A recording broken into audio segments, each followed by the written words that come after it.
Okay, I admit I was wrong. I was crafting totally wrong on here. For instance, look at this. See how this has 5 stats on it.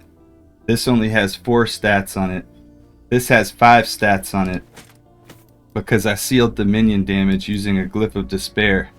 This whole time that I've been playing, I've been so greedy to have everything T5 that I wasn't using Glyph of Despair. And that's a massive mistake. I was missing out on an extra stat on every piece of gear. Like I could literally have Dex, increase minion damage, increase bow speed, and the other stuff on here. Total massive mistake. That's probably part of the reason that I was having issues with pushing further into the game. Another thing that I was completely ignoring was the endurance and the endurance threshold. This endurance, anytime somebody gets me down to 1179 health, any damage that I'm taking incoming is reduced by 60%. I went and got these boots of the mountain. I went and got a chest with some LP on it. This really helps with the movement speed with the extra plus skills. The dodge rating doesn't hurt. The haste doesn't hurt. Another thing that's really beneficial, like I could have Dex on this and do a little bit more damage as well. You know, I could have this helmet with, you know, probably an exalted helmet with 5 stats on it is probably going to be the way to go, and have the damage to dive bomb and everything. But these extra stats into falconry definitely help, just giving me some extra skill points that I can use for whatever, whether it's lowering the cooldown or, you know, whatever.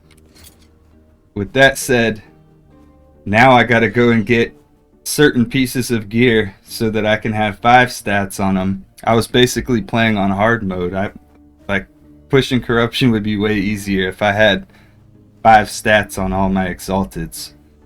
And then I probably should also be using Tunk Lab when I'm doing my crafting, so I don't ever break an item, so I don't mess anything up.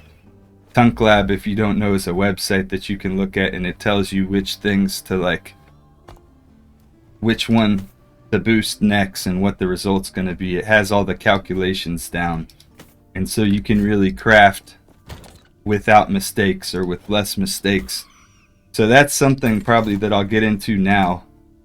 I have to sacrifice a little bit of damage in order to survive as I push further corruption and stuff and harder content, but at the same time I can always just swap these boots out just for the boss, just to, you know, just to cheese the boss, just to hit the boss with the whole. Not happening. So yeah, I was totally wrong. I don't think that I was wrong necessarily about the end game and about monoliths eventually just being like a greater rift or like, you know, an endless thing to play, but at the same time I still have items to improve. So I guess that is the end game still for me, just optimizing my character more and more, because it was really a glass cannon for sure.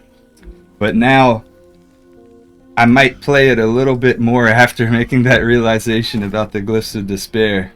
Call me stupid all you want, whatever.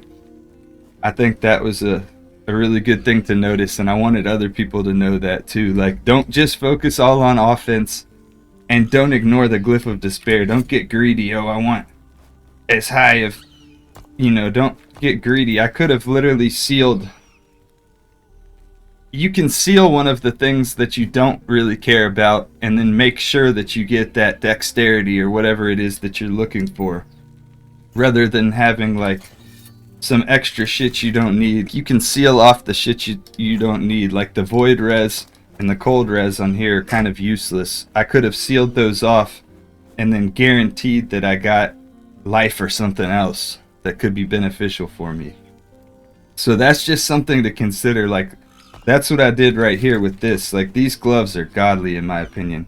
Crit strike chance and endurance and physical res and minion damage. I sealed away the minion damage, and so it's like, yeah, I could have slightly more minion damage, but I mean, I've had this build at a point where the minion damage was like 800 something, and it's like, yeah, it's easier for cheesing the boss down, but then you're dog shit running through the monoliths.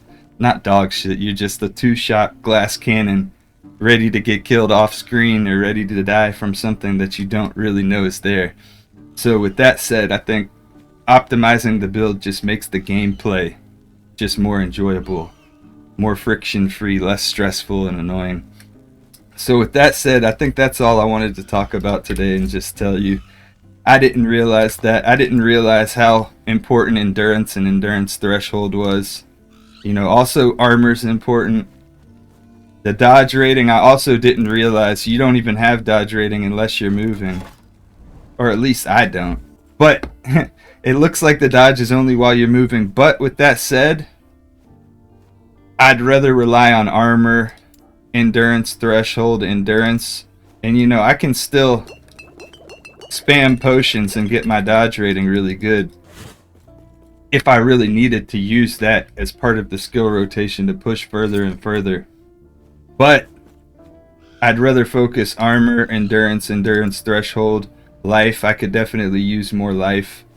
Like I'll get life probably on like something like this, some rings or whatever. With that said, I'm still learning, I'm still improving at the game. Thank you to everybody who stopped by, giving me some tips and everything, because it's really helped me improve at the game and just learn the mechanics, learn what really matters.